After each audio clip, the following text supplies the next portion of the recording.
Hari ini tidak bisa IG live, tertendang terus 9-10 kali. Tetapi IG live kali ini adalah monolog yang seharusnya dilakukan secara diskusi bersama dengan adik saya Syahnas di Ngaji dan Tafsir. Tapi saya akan coba untuk memberikan sebuah pemaknaan buah khuldi yang diperumpamaan dengan si Barbie ini. Karena buah khuldi atau pohon khuldi ini muncul dalam kisah hadirnya Adam dan Hawa di muka bumi. Di Al-Quran, istilah syajaratul khuld atau pohon keabadian. Walaupun Al-Quran tidak menyebutkan jenis pohon secara spesifik, makna Al-Quran yang dimaksudkan khuldi ini adalah ujian, ketaatan, taubat, dan diampuni. Kata khuld dalam bahasa Arab adalah kekal atau abadi, hidup selamanya. Karena dinamakan pohon atau buah untuk menggoda Adam agar memakannya. Yang menjadi pertanyaan saya adalah kenapa buah ini menjadi pokok sentral terkait dengan Adam dan Hawa diturunkan di muka bumi. Kemudian kalau persoalannya memang buah ini bisa menggoda, memang buah yang seperti apa yang dimaksudkan? Terus saya bertanya kembali, bagaimana seandainya pohon ini tidak menggoda Adam atau Adam tidak tergoda untuk memakannya? Sesuatu yang sifatnya bagaimana menerangkan makna dan simbolik tentunya tidak bisa didapatkan dengan mudah. Akhirnya berapa tahun kemudian, saya bertemulah dengan teman-teman yang memiliki keyakinan yang berbeda. Kebetulan mereka bisa menjelaskan dalam Injil atau Bible. Ada kisah yang serupa terdapat dalam kitab Book of Genesis. Mereka dilarang memakan buah dari Tree of Knowledge of Good and Evil, atau pohon pengetahuan tentang baik dan jahat. Seekor ular menggoda Hawa, kemudian ia memakan buah itu dan memberikannya kepada Adam. Kemudian setelah mereka memakan, kemudian muncul kesadaran. Yang kedua, mereka telanjang. Kemudian mereka dihukum. Dan kemudian mereka dikeluarkan dari Taman Eden. Ada 4 persoalan besar. Saya jadi berpikir, ketika Al-Quran tidak menjelaskan secara spesifik, tetapi pasti kitab terakhir ini mempunyai riwayat perjalanan sebelumnya. Jadi saya mencoba untuk membaca kakak kitab sebelum Al-Quran, yaitu Injil, dan mendapatkan sebuah ilustrasi yang bisa melengkapi untuk penjelasan tersebut.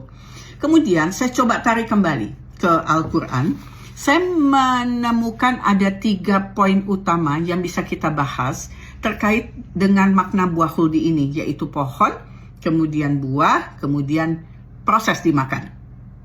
Kalau dari pohon, saya melihat secara ayat surat yang bisa menerjemahkan di dalam Al-Quran adalah terkait dengan pengetahuan manusia. Bahkan tertariknya di sini adalah bagaimana manusia harus berpengetahuan, ada di surat 17 ayat 36. Nah, surat 17 ayat 36 terkait dengan pengetahuan bunyinya seperti ini. Dan janganlah kamu mengikuti apa yang kamu tidak mempunyai pengetahuan tentangnya. Sesungguhnya pendengaran, penglihatan, dan hati, semuanya itu akan diminta pertanggungjawabannya. Jadi pengetahuan itu akan muncul ketika penglihatan, pendengaran, dan hati digunakan. Itu sepertinya masuk akal. Kemudian kenapa urusannya pengetahuan itu menjadi hal yang penting bagi manusia? Karena urusan buah khuldi ini ada kaitannya dengan bisikan setan. Nah, itu ada keterangannya di surat Toha, surat 20 ayat 120. Surat 20 ayat 110 bunyinya adalah, mana ini?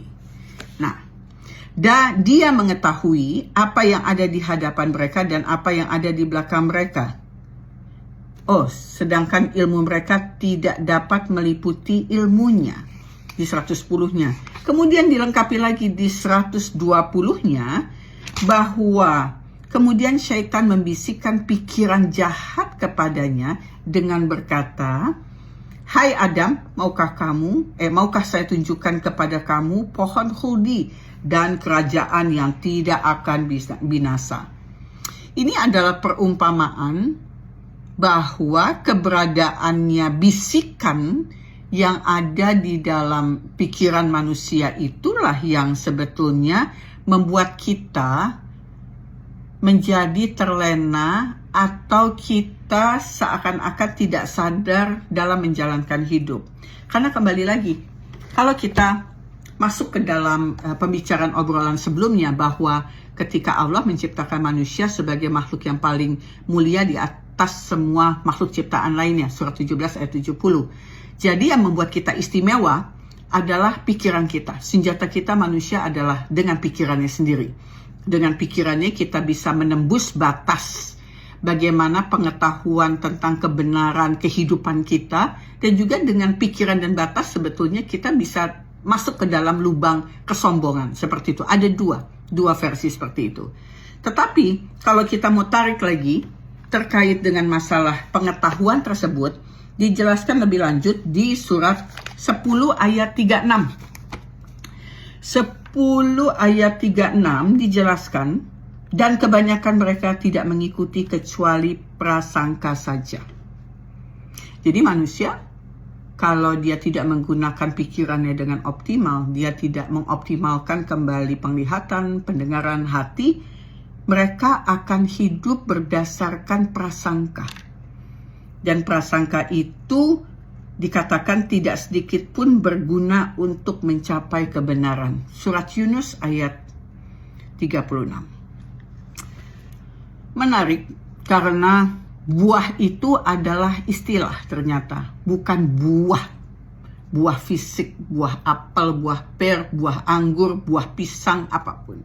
Buah itu dikatakan sebagai simbol sebuah hasil dari pikiran manusia. Makanya ada istilah dikatakan sebagai buah pikiran. Ketika pikiran kita sudah berpikir dari satu titik menuju titik berikutnya, terus, dia akan membuahkan hasil pemikiran. Itu kali. Ketika hasil pemikiran manusia yang dilatih secara terus-menerus melalui perangkat yang namanya penglihatan, pendengaran, dan hati, kalau dia terus-menerus belajar, mengajarkan, mengaplikasikan, mencoba untuk menerapkan, itu akan berproses untuk menembus hatinya menjadi terbuka perlahan.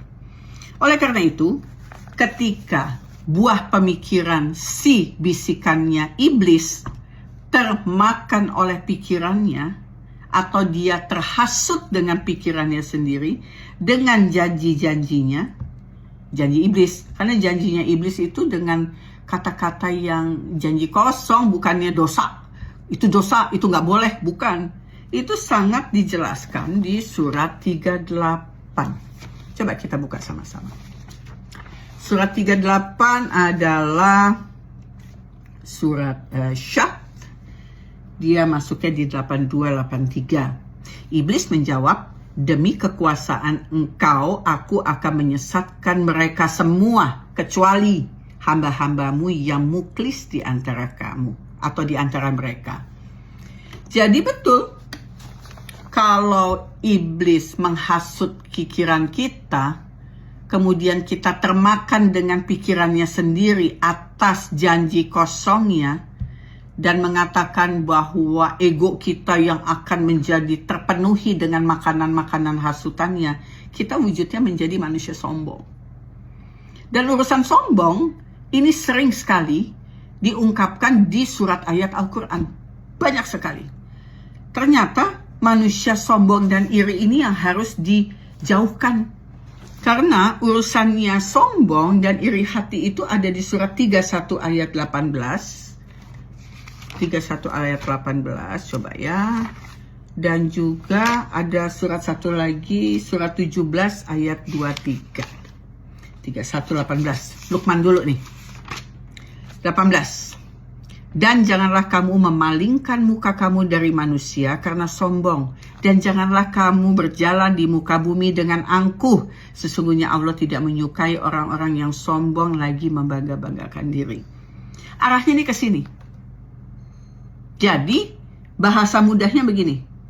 karena iblis bersumpah akan menyesatkan semua manusia kecuali orang yang mukhlis. Sumpah ini memang ada di dalam pikiran manusia sendiri. Kalau dia mengikuti akan menjadi sombong, pasti itu kata Al-Quran. Kalau orang yang bisa memilah antara hasutan pikirannya dengan apa yang menjadi tujuan hidup manusianya, mungkin dia akan semakin bisa menekan dengan rendah hati itu. Karena apa yang dimaksudkan dengan iblis, dia bersumpah karena manusia nih lucu nih. Manusia ini hidup nih seperti ini nih ya, pakai contoh ini. Ada iblis yang menjadi teman dari mulai kita lahir, ada di dalam pikiran kita sendiri, tapi ada setan yang datang menggoda depan, dia ada di belakang, dia ada di kanan, dia ada di kiri. Ini surat 7 ayat 16-17. Menarik ini. 7, 16, 17. Iblis menjawab, karena engkau telah menghukum saya tersesat, saya benar-benar akan menghalang-halangi mereka dari jalan engkau yang lurus. Dia enggak. Dia tidak mau mengikuti apa yang Allah perintahkan untuk bersujud kepada manusia, tapi dia bersumpah menjauhkan kita dari ihdinas siratal mustaqim. Kemudian saya akan mendatangi mereka dari muka dan dari belakang mereka, dari kanan dan dari kiri mereka, dan engkau tidak akan mendapati kebanyakan mereka bersyukur. Jadi, kalau mayoritas manusia yang di muka bumi ini sekitar 8 miliar sampai 9 miliar, hanya jumlahnya sedikit dan itu sudah tertulis di Al-Quran. Jadi nggak usah heran ketika kita melihat banyak manusia yang hidupnya penuh dengan kesombongan, ingin menjadi Tuhan-Tuhan kecil di dalam kehidupannya, tetapi ini sudah tertulis dalam Al-Quran. Sehingga ketika saya belajar terkait dengan pohon kekekalan, bahwa manusia itu memang melalui proses dari mulai dia lahir, dari dia mulai dalam perut, ada pohon kegelapan. Ini saya buat nih kayak begini. Ada pohon kegelapan, kemudian ada pohon kejadian, ada pohon kebodohan, ada pohon kegelapan pasca kelahiran. Kalau misalnya pohon khuldi, imajinasi saya dalam buku ya saya tulis begini saja. Tetapi persoalannya, syajarat al-khuldi atau bisikan setan, istilahnya itu. Khuldi itu adalah bisikan setan, tujuannya untuk menjebak manusia. Ya dimulai dari Adam Hawa. Harus percaya bahwa mereka akan dikuasai oleh dunia. Padahal enggak. Supaya dia lupa kepada fungsi atau misi hidupnya di muka bumi. Oleh karena itu di surat 2 ayat 152 dikatakan, ingatlah kepada aku, katanya Allah. Karena pada kenyataannya akan terjadi sebaliknya. Manusia itu mengalami kematian. Baik mati fisik, mati kesadaran manusia, mati moralitas manusia, mati relasi dengan Tuhan.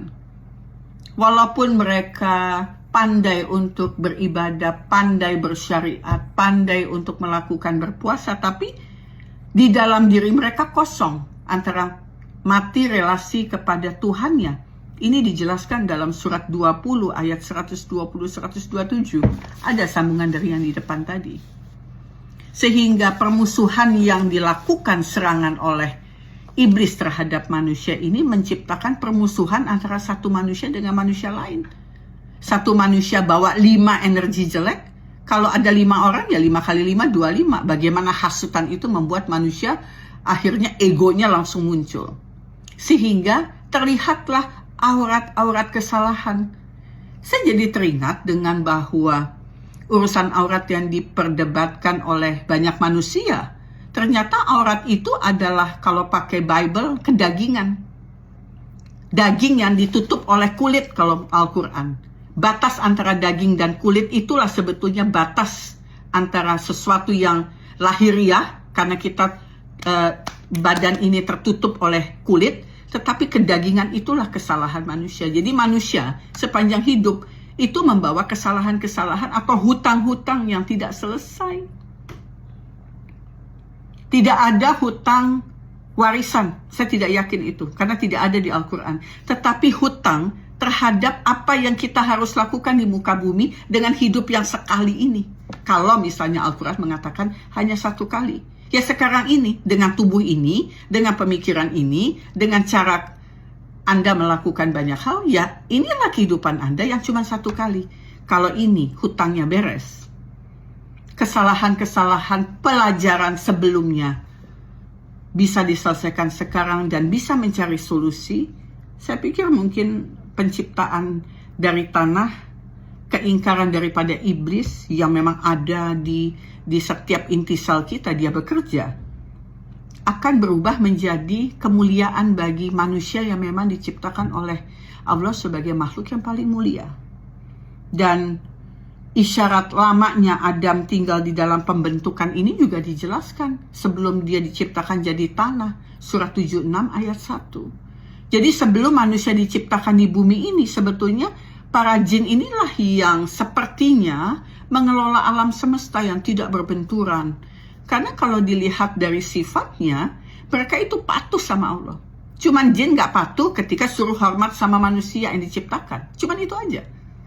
Jadi yang membuat ini sistem alam semesta bekerja tidak berbenturan sepertinya energinya itu. Dan saya mengatakan bahwa akhirnya proses kejadian manusia itu persis seperti proses terjadinya tumbuh-tumbuhan. Surat 22 ayat 5. Yang dimulai dari tanah, kemudian dari setetes mani dibentuk menjadi daging, menjadi tulang, menjadi manusia, menjadi remaja, tua, dipikunkan, ada yang diwafatkan. Al-Quran ini sebetulnya kalau kita kembali adalah bagaimana untuk memisahkan yang hak dan yang batil. Dan pohon kegelapan, pohon kejadian, pohon kebodohan, dan pohon kegelapan pasca kelahiran, ini yang harus ditebang. Sehingga pikiran kita bisa tajam, bisa mempertanyakan, bisa membuktikan hari ini, saat ini, karena pohon khuldi itu adalah bisikan. Dan bisikan itu dia selalu 24 jam menemani manusia dalam keadaan apapun. Dengan menjebak manusia menjadi manusia yang tidak masuk ke dalam ihdinas siratal mustaqim. Mari kita mulai masuk ke dalam lorong hati kita. Jika hati kita menjadi la ilah, maka cahaya kemuliaan akan turun ke dalamnya dan menemani perjalanan kita. Sufi mengatakan manusia sejati adalah manusia Lailatul Qadar di antara manusia lain, artinya seseorang yang membawa cahaya di tengah kegelapan, membawa makna di tengah kehidupan yang biasa. Jadi ada kaitan tuh dengan pembahasan sebelumnya, Lailatul Qadar, kemudian ada kaitannya dengan pohon kekekalan yang namanya Syajarat Al-Khuldi atau bisikan setan yang membuat kita kembali menjadi makhluk yang paling mulia ketika berhadapan dengan Allah langsung yang menjadi penciptaan. Terima kasih, sampai ketemu lagi ya.